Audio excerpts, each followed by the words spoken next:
Hi everyone welcome to Rudransh and mamma blog hope करूची आपण माने समस्ते भलरे थिबे। आजिर ब्लॉग रे मो रुद्रांश ब्रेकफास्ट रे जनरली कोन खाए से विषय रे शेयर करबी। ब्लॉग टी स्टार्ट करबा पूर्वरु आमे देखिदेबा रुद्रांश कोन करूची। सकाळ सकाळ रुद्रांश ता जेजेमांक सह बही धरि की पढुची।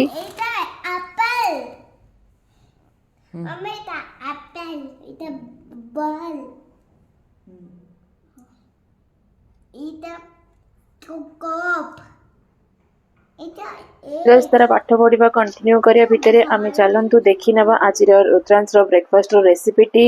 एबे देखंतु कड़े मु नेची कड़े रे गोटे स्पून घी डाली तादेरे पकईची मु फुटण फुटण टी फुटी गला परे तादेरे पकेली मु भृसंग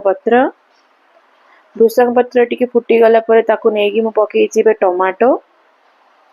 एबे मु ऐड करूची सॉल्ट और हल्दी एवं यहा को भले से मिक्स कर दोची।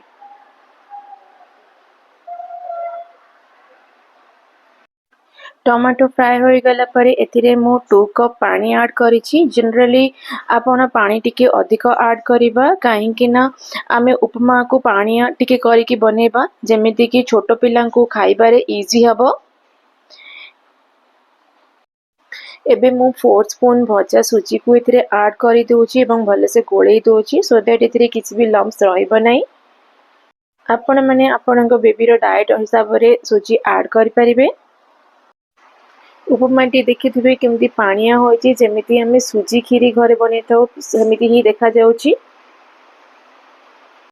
एबे हमर उपमा पूरा रेडी हो गलानी। हमें एहा को गोटे प्लेट रे काढी देबा। मु धीरे धीरे करी सबुतक उपमा जेते कभी रुद्रांश पई बनेछि ताहा गोटे प्लेट रे काढी नउछि।